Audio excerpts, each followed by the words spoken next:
The Merchant of Venice, Act 5, Scene 1. Enter Lorenzo and Jessica. Lorenzo. The moon shines bright in such a night as this, when the sweet wind did gently kiss the trees, and they did make no noise in such a night. Troilus, methinks, mounted on the Trojan walls, and sighed his soul toward the Grecian tents, where Cressid lay that night. In such a night did Thisbe fearfully ere trip the dew, and saw the lion's shadow ere himself, and ran dismayed away. In such a night stood Dido with a willow in her hand, upon the wild sea banks, and waft her love to come again to Carthage. In such a night Medea gathered the enchanted herbs that did renew old Aeson. In such a night did Jessica steal from the wealthy Jew, and with an unthrift love did run from Venice as far as Belmont. In such a night did young Lorenzo swear he loved her well, stealing her soul with many vows of faith, and never a true one. In such a night did pretty Jessica, like a little shroud, slander her love, and he forgave it her. I would outnight you, did nobody come. But hark, I hear the footing of a man. Who comes so fast in silence of the night? A friend, what friend? Your name, I pray you, friend. Stefano is my name, and I bring word. My mistress will before the break of day be here at Belmont. She doth stray about, but holy crosses, where she kneels and prays for happy wedlock hours. Who comes with her? None but a holy hermit and her maid. I pray you, is my master yet returned? He is not, nor we have not heard from him. But go we in, I pray thee, Jessica, and ceremoniously let us prepare some welcome for the mistress of the house. Enter Clown Lancelot. Sola, sola, woha ho, sola, sola. Who calls? Sola. Did you see the Master Lorenzo? Master Lorenzo, sola, sola. Leave hollowing, man, here. Sola, where? Here. Tell him there's a post come from my master with his horn full of good news. My master will be here ere morning. Sweet soul, let's in, and there expect their coming. And yet no matter, why should we go in? My friend Stefano, signify, I pray you, within the house your mistress is at hand, and bring your music forth into the air. How sweet the moonlight sleeps upon this bank. Here we will sit and let the sounds of music creep into our ears. Soft stillness and the night become the touches of sweet harmony. Sit, Jessica. Look how the floor of heaven is thick inlaid with patterns of bright gold. There is not the smallest orb which thou beholdest, but in his motion like an angel sings, still choiring to the young-eyed cherubims. Such harmony is in immortal souls, but whilst this muddy vesture of decay doth grossly close it in, we cannot hear it. Come ho, and wake Diana with a hymn. With sweetest touches pierce your mistress' ear, and draw her home with music.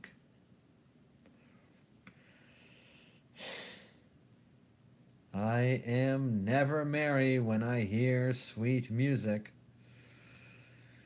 The reason is your spirits are attentive, for do but note a wild and wanton herd of race of youthful and unhandled colts, fetching mad bounds, bellowing and neighing loud, which is the hot condition of their blood.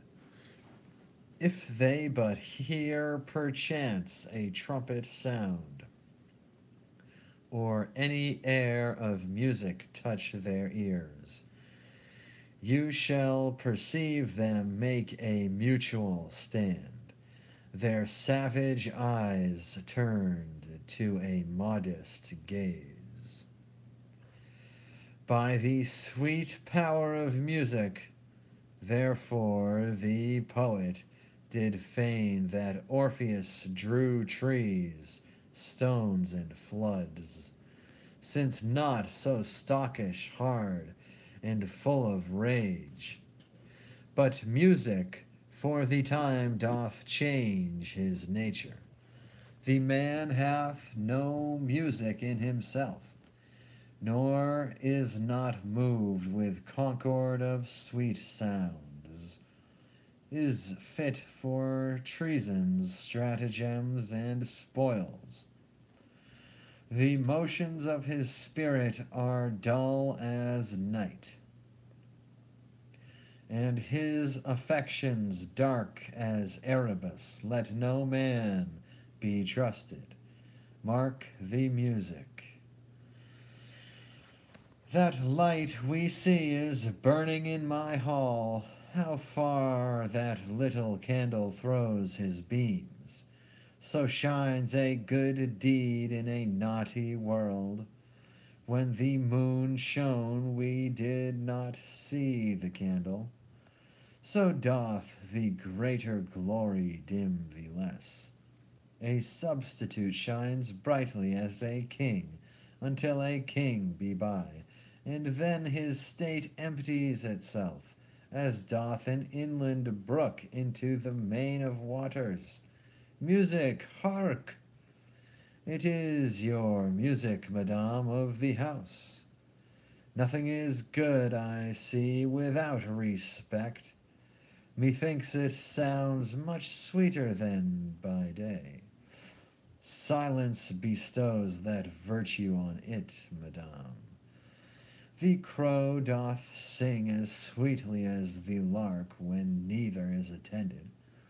And I think the nightingale, if she should sing by day, when every goose is cackling, would be thought no better a musician than the wren. How many things by season seasoned are to their right praise and true perfection. Peace, ho! The moon sleeps with Endymion, and would not be awaked. That is the voice, or I am much deceived of Portia. He knows me as the blind man knows the cuckoo, by the bad voice. Dear lady, welcome home. We have been praying for our husband's welfare, which speed we hope the better for our words. Or are they returned? Madame, they are not yet, but there is come a messenger before to signify their coming. Go in, Nerissa. Give order to my servants that they take no note at all of our being absent hence, nor you, Lorenzo, Jessica, nor you. Your husband is at hand, I hear his trumpet. We are no telltales, madame, fear you not. This night, methinks, is but the daylight sick. It looks a little paler, 'tis a day, such as the day is when the sun is hid. Enter Bassanio, Antonio, Gratiano, and their followers. Bassanio. We should hold day with the Antipodes, if you would walk in the absence of the sun. Let me give light, but let me not be light. For a light wife doth make a heavy husband, and never be Bassanio so for me. But God sort all. You are welcome home, my lord. I thank you, madame. Give welcome to my friend.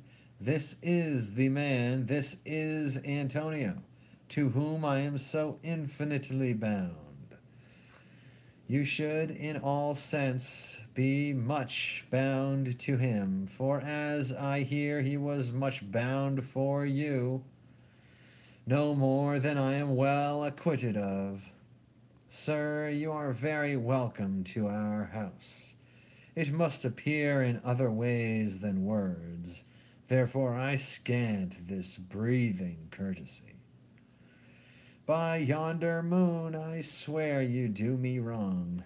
In faith, I gave it to the judge's clerk. Would he were gelt that I had it for my part, since you do take it, love, so much at heart. A quarrel, ho, already! What's the matter? About a hoop of gold, a paltry ring that she did give me, whose posy was for all the world like cutler's poetry upon a knife. Love me and leave me not. What talk you of the posy or the value? You swore to me when I did give it you, that you would wear it till your hour of death, and that it should lie with you in your grave, though not for me, yet for your vehement oaths. You should have been respective and have kept it. Gave it a judge's clerk, no, God's my judge. The clerk will never wear hair on's face that had it. He will, and if he live to be a man, if a woman live to be a man. Now by this hand I gave it to a youth, a kind of boy, a little scrubbed boy, no higher than thyself, the judge's clerk, a prating boy that begged it as a fee. I could not for my heart deny it him. You were to blame, I must be plain with you, to part so lightly with your wife's first gift, a thing stuck on with oaths upon your finger, and so riveted with faith unto your flesh. I gave my love a ring, and made him swear never to part with it, and here he stands. I dare be sworn for him that he would not leave it, nor pluck it from his finger, for the wealth that the world masters, Now in faith, Gratiano, you give your wife too unkind a cause of grief, and tweer to me I should be mad at it. Why, I were best to cut my left hand off, and swear I lost the ring defending it. My lord Bassiano gave his ring away unto the judge that begged it, and, indeed, deserved it too, and then the boy, his clerk, that took some pains in writing, he begged mine, and neither man nor master would take aught but the 2 rings. What ring gave you, my lord? Not that, I hope, which you received of me. If I could add a lie unto a fault, I would deny it, but you see my finger hath not the ring upon it, it is gone. Even so void is your false heart of truth. By heaven, I will never come in your bed until I see the ring. Nor I in yours till I again see mine. Sweet Portia, if you did know to whom I gave the ring, if you did know for whom I gave the ring, and would conceive for what I gave the ring, and how unwillingly I left the ring, when naught would be accepted but the ring, you would abate the strength of your displeasure. If you had known the virtue of the ring, or half her worthiness that gave the ring, or your own honor to contain the ring, you would not have then parted with the ring. What man is there so much unreasonable? If you had pleased to have defended it with any terms of zeal, wanted the modesty to urge the thing held as a ceremony. Nerissa teaches me what to believe. I'll die for it, but some woman had the ring. No, by my honor, madame, by my soul, no woman had it, but a civil doctor, which did refuse 3,000 ducats of me, and begged the ring, the which I did deny him, and suffered him to go displeased away, even he that had held up the very life of my dear friend. What should I say, sweet lady? I was enforced to send it after him. I was beset with shame and courtesy. My honor would not let ingratitude so much besmear it. Pardon me, good lady, for by these blessed candles of the night, had you been there, I think you would have begged the ring of me to give the worthy doctor.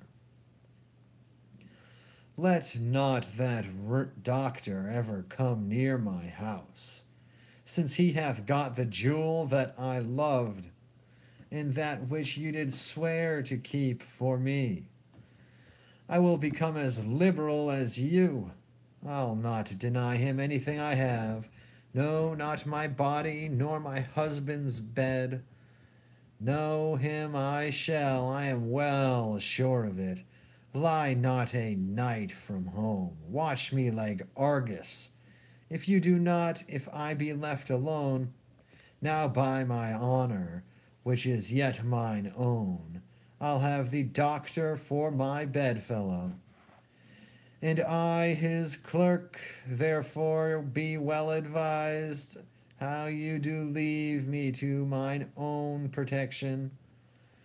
Well, do you so, let not me take him then, for if I do, I'll mar the young clerk's pen. I am the unhappy subject of these quarrels. Sir, grieve not you, you are welcome notwithstanding. Portia, forgive me this enforced wrong, and in the hearing of these many friends, I swear to thee, even by thine own fair eyes, wherein I see myself. Mark you but that, in both my eyes he doubly sees himself, in each eye one. Swear by your double self, and there's an oath of credit. Nay, but hear me, pardon this fault, and by my soul I swear I never more will break an oath with thee. And once did lend my body for his wealth, but for him that had your husband's ring had quite miscarried, I dare be bound again. My soul upon the forfeit that your lord will never more break faith advisedly. Then you shall be his surety. Give him this, and bid him keep it better than the other. Here, Lord Bassanio, swear to keep this ring. By heaven, it is the same I gave the doctor. I had it from him. Pardon me, Bassanio, for by this ring the doctor lay with me. And pardon me, my gentle Gratiano, for that same scrubbed boy, the doctor's clerk, in lieu of this last night, did lie with me. Oh. Oh.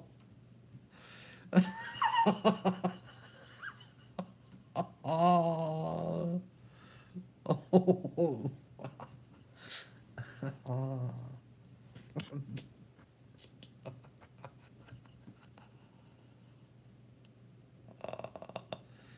Why, this is like the mending of highways in summer,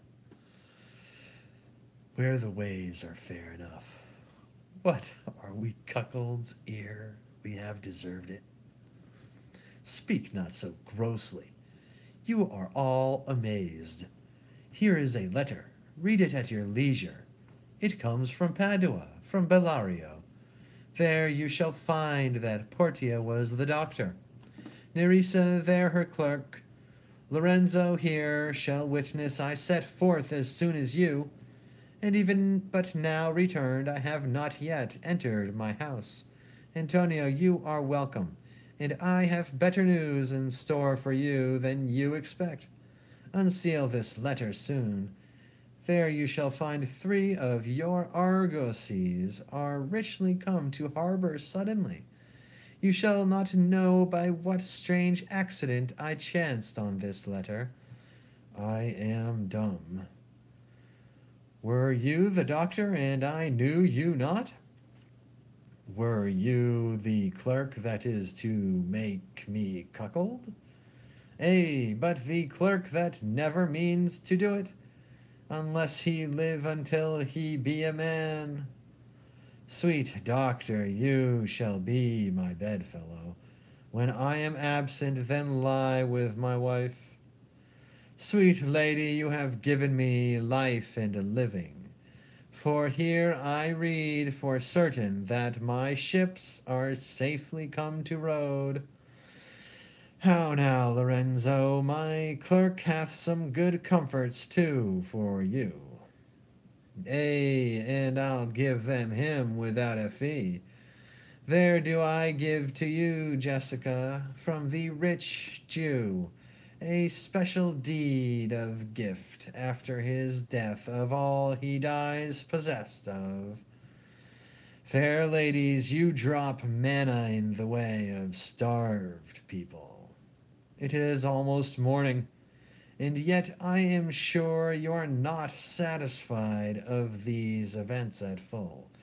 Let us go in, and charge us there upon Antagates, and we will answer all things faithfully.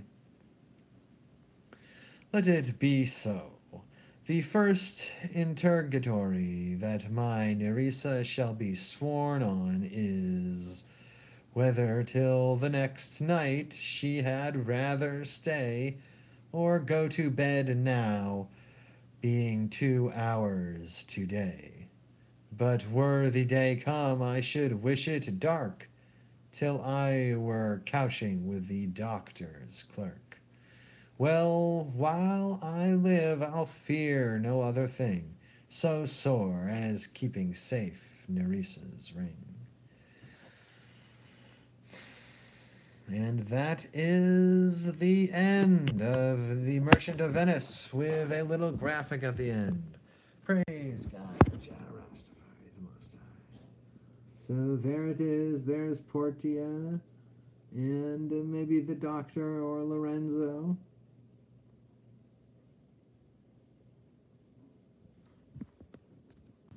Looking good.